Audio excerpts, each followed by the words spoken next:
او تاسو دغه بې اتفاقین او دا جنگ جګړې رواني نو یاد ساتئ چې دا پوره دنیا الحمدلله زمونږ بیانات ګوري چې په پوره دنیا کې څومره مساجد دي په کم مسجد کې دا بېدبین او دا اختلافات او په امام باندې تنقید او امام په مقتدي باندې تنقید او ته وروسته شه او تا پسې لمونځ نه کېږي او پټکې دې نه دی په سر کړی او دا چل دی او هغه چل دی او په جومات په کمیټۍ کې اختلافات او نو دا اختلافات چې کم په جومات کې دا بې اتفاقي ده دا نفرتونه دي دا کینې بغضونه دي یاد ساتئ د دې اثرات غیر چاپیره په کورونو باندې غورځېږي په کورونو کې به همدغه کیسې کتاري شروع وي تاسو د چا د کور نه خبر نه موږ له مسلې راځي ټول پکې اخته الحمدلله ما د دې ګندګۍ نه دا جومات صفا کړی دی الحمدلله لوی لوی مقابلیم کړي دي د خلقو ته پته ده مقتدیانو ته پته ده دې ورځې دپاره چې زمونږ په مسجد کې دا کیسې قطاري نه وي الحمدلله داسې ماحول جوړ دی چې زما محترمو 15 منټه په جمع واومړي یو مقتدي به د ځای نه پانسي ناست وي ټول به ناست وي خاموشۍ سره به ناست که بل ولاړ ته کېنه څه چل دی را به شي که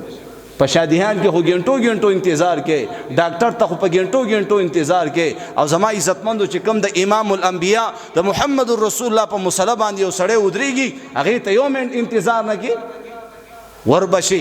خبر بشي سم به برابر شي بیا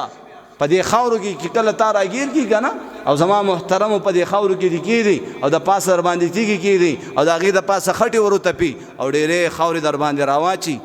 بیا به دې پته ولګي اوس کوا امامانو سره نیغ کېږه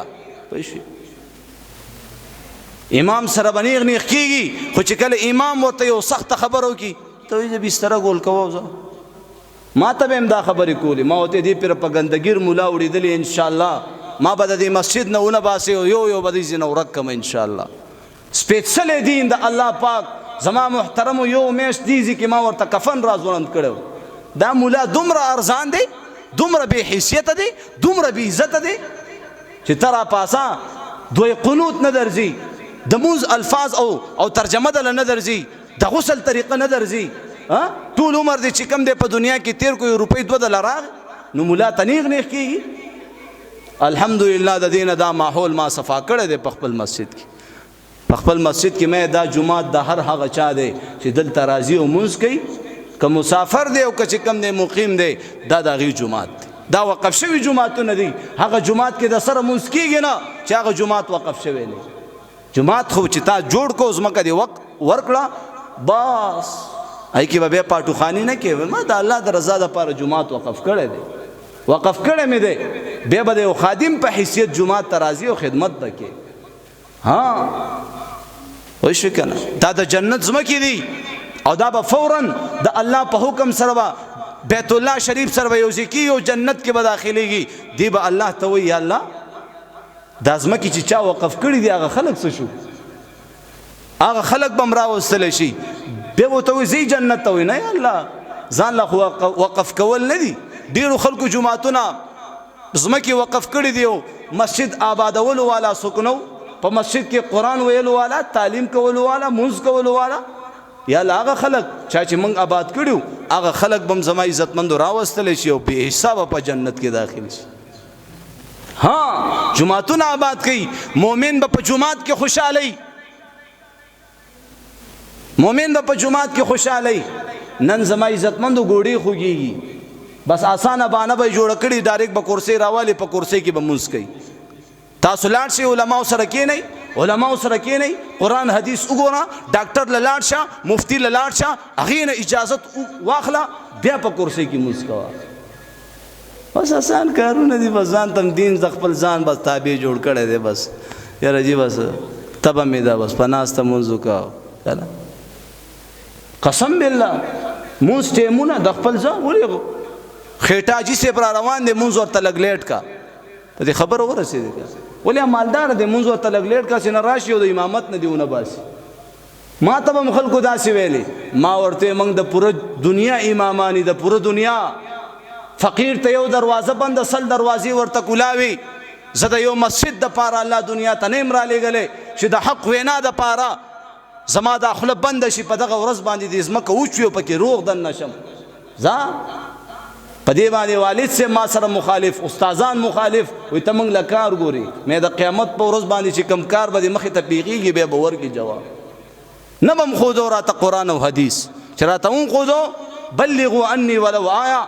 زما عزتمندو هغه به مخکې رسول دي. دا تاسو کومې خبرې واورېدې که نه، نو زما عزتمندو دا خبرې مخکې رسول دي، په دې باندې عمل کول دي. د حق ملګرتیا د ریښتونو خلکو سره زما عزتمندو ودرېدل. وکونوا مع الصادقین، الله پاک فرمایي چې د ریښتونو خلکو سره شي، دروغجن مه جوړېږه. نن به زما عزتمندو صفا سوچه چې کوم دی رښتیا به وي او ایسته به دروغ کی، داسې عجیب پینترې او په دې کې دا وکلا الا ماشاءالله پکې چې کوم دی زیات په دې دروغو کې چالاکي دې نه چلیږي. د قیامت ورځ را روانه ده. نو به هر حال دا مسجدونه دا د الله کورونه دي چې په دې کې مینه وي، محبت وي، اتفاق وي، یو بل نه زارېدل او قربانېدل وي. زما عزتمندو به په کورونو کې وګورئ، دا مرکز دی، د دین مرکز دی، عبادت خانه ده. دلته چې کوم اعمال کېږي د دې اثرات په پوره کورونو باندې غورځېږي. نو ان شاء الله العزیز د دې ټولو خبرو اهتمام وکړو. ټیک ده که نه؟ ان شاء الله د دې ټولو خبرو او کوشش کوو چې سار را پاسو. نو سار را پاسېدلو سره ته ځان داسې ریګولر اموخته که چې سترګې کولاوېدو سره ته ووایې الحمدلله الذي احیانا بعد ما اماتنا والیه النشور. دا زما عزتمندو عملی پریکټس والا مسلمان دی چې دا باتروم ته دننه کېږي ودرېږي. یو زنانه زما عزتمندو خېټه کې تکلیف و، هغه به بار بار باتروم ته تله راتله او د پیغمبر علیه السلام د سنت د طریقو مطابق به باتروم ته دننه کېدله. یو ورځ خطا شوه نو باتروم ته چې خلک دننه کېږي کوم مخ په دننه کوي؟ ګس اخبار. نو هغه د ګسې په ځای خیخ په مخ کې کا، نو په دې خیخ په مخ کې کېدو کې چې کوم دی هغه واپس هغه ګس په مخ کې کول او را پرېوته. انسان خطا شي که نه وشیره، نو چې را پرېوته سر یې ولګېدو وفات شو. اوس الله دا منظر وکتو څه دپاره وفات شوله؟ څه کول؟ انما الاعمال بالنیات. چې کله زما عزتمندو کفن دفن وشو او خښې کړه، د قبر نه د مشق و عنبرو خوشبو روانه شو. ها امانت به د لحد په منځ کې پروت وي که چا ځان کو امانت په دې دنیا. ته دې خبره ورسېدې که قبر باندې ګلونه مه اچوه، جنګلې تې مه تاوه، جنډې پې مه ودروه، پته به یې دننه لګي څه یې کړي دي. پوه شوې؟ ویره په جومات کې وفات شو الله جنتي دی. داسې اسان جنت دی، په جومات کې مړ شو به جنتي دی. جمعې په شپه باندې وفات شو جنتي دی. عمل خایا څه یې کړي دي؟ دې کیسو قطارو کې خلک مبتلا دي. او ماشاءالله کلمې ویله نه حساب کتاب خو پاتې دی. خبره پیغمبر علیه السلام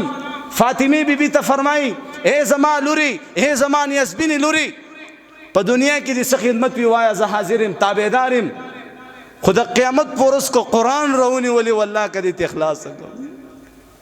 قرآن راونیولي. نن په دې موبایل کې زما استاد سترګې زما عزتمندو داسې ور دننه شوي، په ګنټو موبایل ګوره. قرآن زما عزتمندو یتیم شو، جماعت یتیم شو، مدرسه یتیمه شوه، مسجد امام یتیم شو. نن زما عزتمندو د الله دین یتیم دی.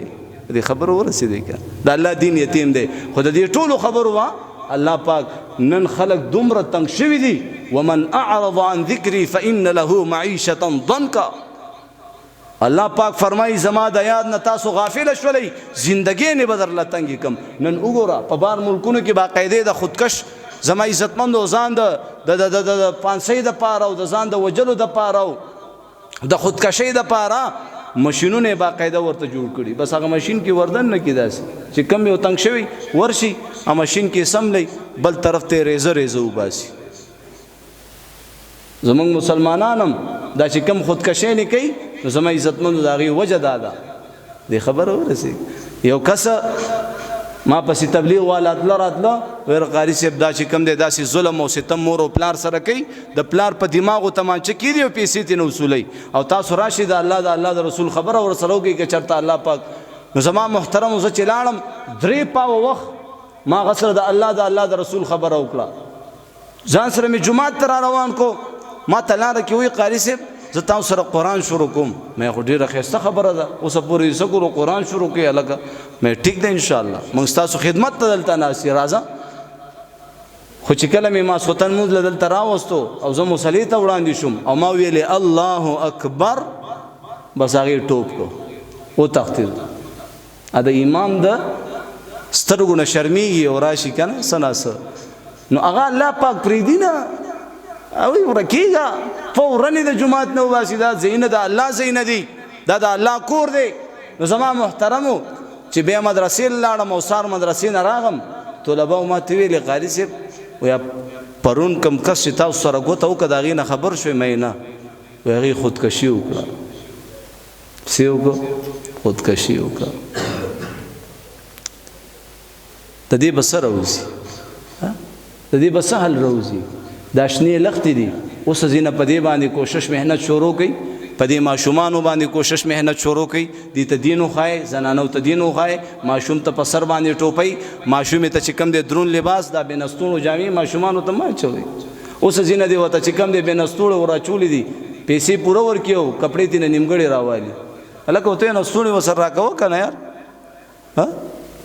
نو اوس ځینې ماشومې ته چې کوم دی تا دا لباس ور واچو دا چې غټه شي والله که درله بیا درون لباس واچوي بیا برقه چې واچوي تنګېږه مه وایي